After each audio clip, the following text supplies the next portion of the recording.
రేపటి వికాసం కోసం స్వర్ణాంధ్ర దిశగా మరో అడుగు అంటూ గత మే నెలలో ప్రధాని మోదీ చేతుల మీదుగా ఆవిష్కృతమైంది అమరావతి 2.0.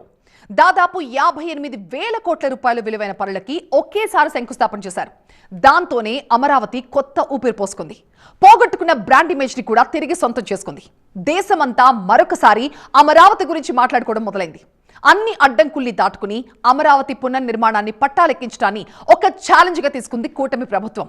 ప్రతిరోజు 20,000 మంది కార్మికులు, 100 మంది ఇంజనీర్లు, మెటీరియల్ లోడ్తో 100 కొద్ది లారీలు, రాజధానిలో ఒక జాతరలా మొదలైంది నిర్మాణం. అడపాదడపా వానలొచ్చి నీళ్లు నిలబడ్డప్పుడు తప్పిస్తే మిగతా అన్ని రోజుల్లోని నాన్ స్టాప్ గా ఒక మహాయజ్ఞంలా సాగింది అమరావతి నిర్మాణం. ఏడాది పాటు జరిగిన రాజధాని యాగం ఒక స్పష్టమైన ఫలితాన్నైతే ఇచ్చింది. అమరావతి 2.0 ఫస్ట్ చాప్టర్ మరికొన్ని గంటల్లో చాలా గ్రాండ్ గా ఆవిష్కృతం కాబోతోంది. CRDA headquarters ultra modern హంగులతో కార్పొరేట్ తరహాలో 7 అంతస్తుల్లో రూపొందిన అద్భుతమైన నిర్మాణం. గత అక్టోబర్లో సీఎం చంద్రబాబు చేతుల మీదుగా ప్రారంభమైంది. అమరావతి 2.0లో అందుబాటులోకి వచ్చిన మొట్టమొదటి పూర్తిస్థాయి భవనం ఇదే.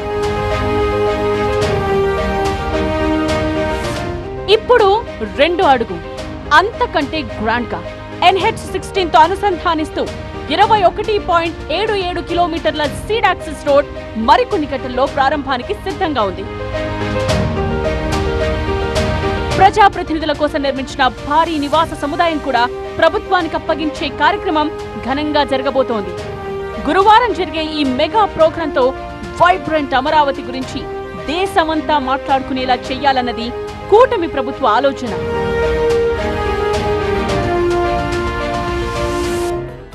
Capital region development authority CRTA ready. రాజధానిలో మరో కీలక ఘట్టం పాలకులకు వసతి. అందుకే ప్రజాప్రతినిధుల కోసం అమరావతిలో భారీ నివాస సముదాయం నిర్మించాలని సంకల్పించి ఎంతో ప్రయాస కోర్చి పూర్తి చేసింది ప్రభుత్వం. నెలపాడు దగ్గర 10.46 ఎకరాల్లో నిర్మించిన mega complex 207 residential units, 9 office units తో కలిపి 9 towers, 3 bedrooms, living, dining, kitchen, office, balcony సదుపాయాలతో ఒక్కొక్కటి 3,500 చదరపు అడుగుల బిల్డప్ ఏరియాతో పూర్తయి సీఎం చేతుల మీదుగా ప్రారంభానికి సిద్ధంగా ఉంది.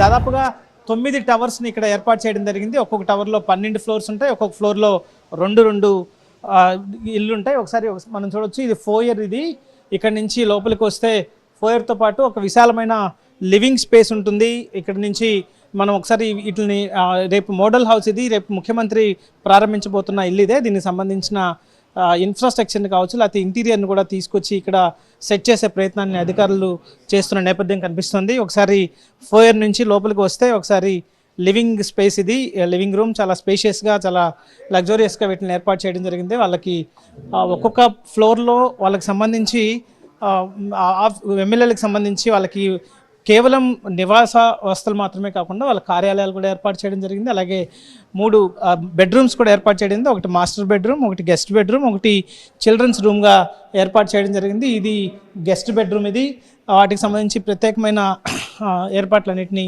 ఇక్కడ చేస్తున్న నేపథ్యం కనిపిస్తుంది.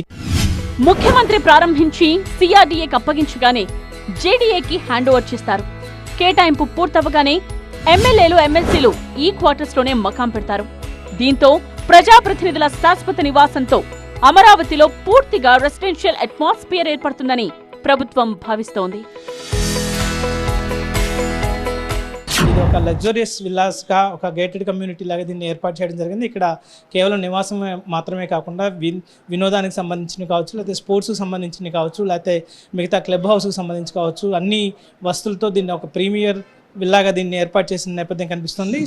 నిజానికి 2019 నాటికే ఎమ్మెల్యే క్వార్టర్స్ కు నిర్మాణం 85% పూర్తయింది. తరువాత ప్రభుత్వం మారడంతో పనులు అటకెక్కి పిచ్చి మొక్కలు పెరిగి దాదాపు శిథిలావస్థకు చేరాయి.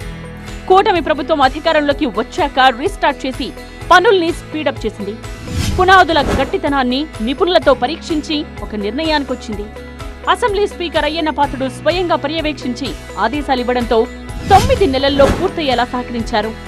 అసెంబ్లీలో 175 మంది, కౌన్సిల్లో 60 మంది, మొత్తం 235 మంది ప్రజాప్రతినిధులు ఇందులో బస చేస్తారు. సోలార్ ప్యానెల్స్ ఏర్పాటు చేసి షీర్ వాల్ టెక్నాలజీతో గ్రీన్ ఎనర్జీ బిల్డింగులుగా నిర్మితమైన శాశ్వత భవనాలివి.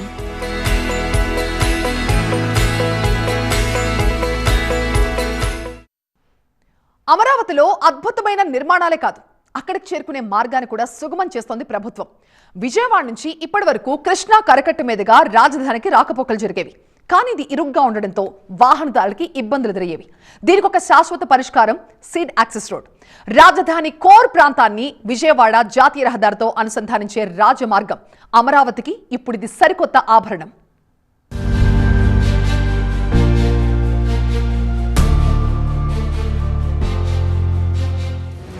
సీడ్ యాక్సెస్ రోడ్ రాజధానికి ఇది రాజబాట. ప్రకాశం బ్యారేజ్ మీదుగా నేరుగా అమరావతికి వెళ్లే ఛాన్స్. రాజధానిలో ఏ ప్రాంతం నుండి ఎక్కడికైనా వెళ్లే సౌకర్యం. ముఖ్యమంత్రి చేతుల మీదుగా గురువారమే జాతికి అంకితం. అమరావతికి దారితీసే సీడ్ యాక్సెస్ రోడ్. సింపుల్ గా దీన్ని హైటెక్ రోడ్ అని చెప్పుకోవచ్చు. ఎందుకంటే ఇక్కడ దీనికున్నవన్నీ కింగ్ సైజ్ క్వాలిటీసే. పొడవు 21.77 కిలోమీటర్లు, వెడల్పు 60 మీటర్లు, మొత్తం 3 దశల్లో నిర్మించారు. దొండపాడు దగ్గర మొదలై రాయపూడి, వెంకటపాలెం, పెనుమాక, ఉండవల్లి, తాడేపల్లి మీదుగా NH16 లో కలుస్తుంది.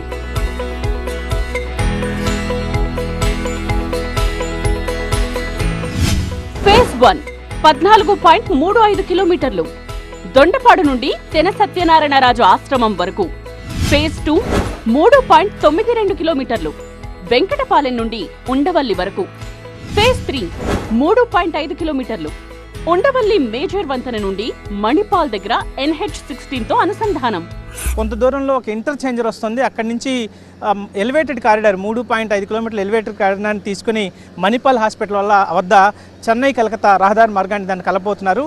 సో ఇక్కడి నుంచి ఇక్కడ మనం చూస్తే ఇది ఉండవల్లి తాడేపల్లికి ప్రాంతాన్ని కలిపే రహదారి ఇది. సో దాన్ని ఇక్కడి నుంచి ఇటువైపుకి వెళ్తే విజయవాడ నగరానికి వెళ్ళిపోవచ్చు. చాలా వేగంగా అమరావతికి వెళ్ళొచ్చు. భవిష్యత్ అవసరాలను దృష్టిలో పెట్టుకుని ఈ మొత్తం సీడ్ యాక్సెస్ రోడ్ని నిర్మించడం జరిగింది. నేషనల్ హైవేకి ఏమాత్రం తీసిపోని విధంగా నిర్మాణమైంది సీడ్ యాక్సెస్ రోడ్. అంతర్జాతీయ ప్రమాణాలతో ప్రధాన క్యారేజ్ వే, BRTS మార్గం, సర్వీస్ రోడ్లతో పాటు cycle track, foot paths, green belts కూడా ఏర్పాటయ్యాయి. 280 మీటర్ల స్టీల్ బ్రిడ్జ్, 360 మీటర్ల 4 లేన్ల రోడ్, బకింగ్హామ్ కెనాల్ పై 110 మీటర్ల మేర మరో స్టీల్ బ్రిడ్జ్. ఇవన్నీ సీడ్ యాక్సెస్ రోడ్ కి వాల్యూ అడిషన్స్.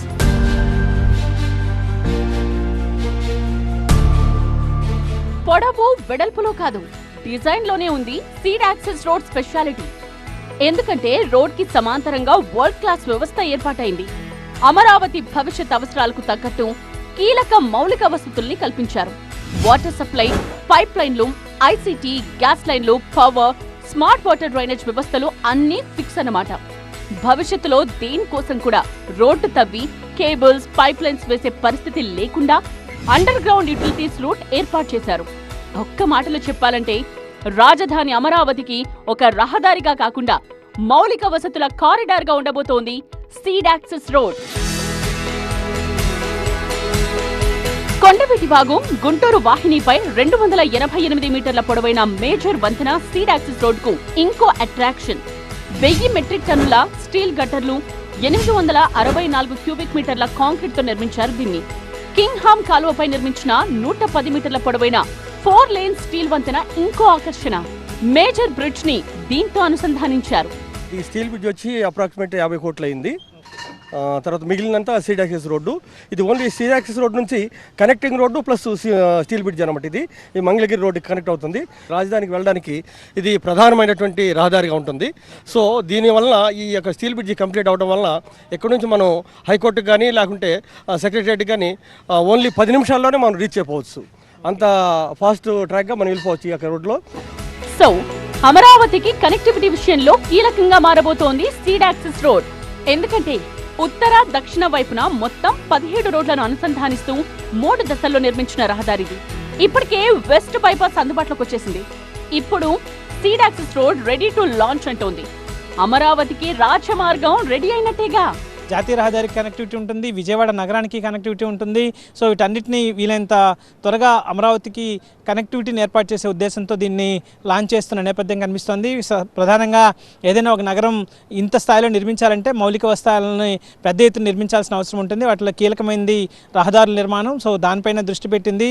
10 ఏళ్లు పట్టినప్పటికీ కూడా ఈ నిర్మాణం పూర్తి చేసుకుని రేపు ఉదయం ముఖ్యమంత్రి దీన్ని ఇక్కడ ప్రారంభించబోతున్నారు.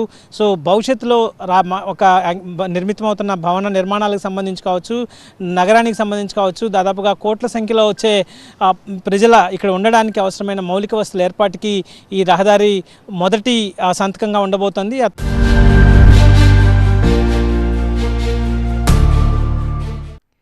రాజధాని అమరావతి ముఖ్యమంత్రి చంద్రబాబు మానస పుత్రిక. దానికోసం ఎందాకైనా పోరాడతా, ఎవరితో అయినా కొట్లాడతా అనేది ఆయన మేనరిజం. 6/100 2028 చివరికల్లా మొదటి దశ నిర్మాణం పూర్తి చేసి రాజనగరాన్ని అందుబాటులోకి తేవాలన్నది ఆయన కంటున్న బంగారు కల. అందుకే మాటల్లోనే కాదు, చేతల్లో కూడా చేవ చూపిస్తోంది కూటమి ప్రభుత్వం. సంపూర్ణ అమరావతికి ఇంకా ఎంతెంత దూరం, ఎన్ని అడుగులు ముందుకు పడాలి, ఇప్పటిదాకా పూర్తయిన అమరావతి ఎంత, రన్నింగ్ లో ఉన్న అమరావతి ఎంత, ఈ లెక్క కూడా పక్కాగా ఉంది ఇక్కడ.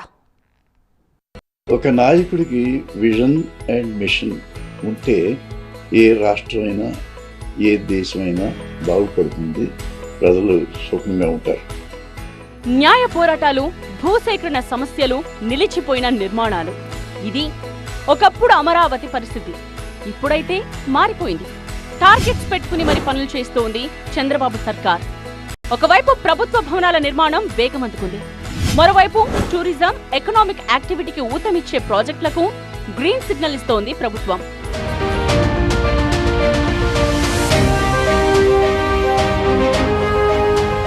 రాజధాని నిర్మాణాలకు వెన్నుముక్కగా భావిస్తోన్న స్ట్రీట్ యాక్సెస్ రోడ్ పూర్తయి మరికొన్ని గంటల్లో వాహనదారులకు అందుబాటులోకి రాబోతోంది. అటు ప్రభుత్వ భవనాల నిర్మాణాల్లోనూ గేర్ మార్చింది ప్రభుత్వం. ఎమ్మెల్యే, ఎమ్మెల్సీ నివాస సముదాయాలు రెడీ టు ఆక్యుపై అంటున్నాయి. అక్టోబర్లోగా మంత్రుల నివాసాలు, డిసెంబర్లోగా ఐఏఎస్ అధికారుల నివాసాలు పూర్తి చేసి జీఏడీకి అప్పగించడానికి యుద్ధ ప్రాతిపదికన జరుగుతున్నాయి పనులు. ఫస్ట్ ఫేజ్ లో 44 ప్రభుత్వ భవనాలను అందుబాటులోకి తీసుకురావాలన్నది టార్గెట్. ప్రతిరోజు పనులను సమీక్షిస్తూ పరుగు పెట్టిస్తున్నారు మున్సిపల్ మంత్రి నారాయణ. జడ్జెస్ క్వార్టర్స్ కావచ్చు, ఎన్జిఓ క్వార్టర్స్ కావచ్చు, అట్లాగే మంత్రుల క్వార్టర్స్ కావచ్చు, గవర్నర్ గారి కార్యాలయం నివాసం కావచ్చు, ఇవన్నీ కూడా అద్భుతంగా జరుగుతూ ఉన్నాయి. ఎన్జిఓ క్వార్టర్స్ కూడా అందరూ కూడా ఉండటానికి అక్కడ నిర్మాణాలు జరుగుతున్నాయి. అదేవిధంగా రైతాంగానికి ఇచ్చిన ఫ్లాట్లు కూడా త్వరితగతంగా ఇవ్వడానికి అక్కడ పనులు జరుగుతూ ఉన్నాయి. నవ్వుతో నా భవిష్యత్తు అనే విధంగా అసెంబ్లీ, సచివాలయం, హైకోర్టు, హెచ్ఓడి టవర్స్, ఇలా ఐకానిక్ బిల్డింగ్స్ నిర్మాణాలపై కూడా ప్రత్యేక దృష్టి పెట్టింది ప్రభుత్వం. డిజైన్స్, టెండర్స్, నిర్మాణాల ప్రోగ్రెస్ ని సమీక్షిస్తూ డెడ్ లైన్లు పెట్టుకుని ఆ దిశగా వర్కౌట్ చేస్తోంది. రోడ్లు, వంతెనలు, ప్రభుత్వ భవనాలు, నివాస సముదాయాలు, ఐటీ, టూరిజం, ప్రజా సౌకర్యాలు, అన్ని రంగాల్లో ఒకేసారి పనుల్లో స్పీడ్ పెరిగింది. అమరావతిని కేవలం కార్యాలయాల నగరంగా కాకుండా నివాసం, ఉపాధి, వ్యాపారం, వినోదం, పర్యాటకం అన్నీ కలిసిన ఆధునిక నగరంగా తీర్చిదిద్దాలన్నది ప్రభుత్వ సంకల్పం. అందుకే మౌలిక సదుపాయాలతో పాటు నగరానికి ప్రత్యేక గుర్తింపు తీసుకొచ్చే ఐకానిక్ ప్రాజెక్టులను ప్రణాళికలో చేర్చుకుంది.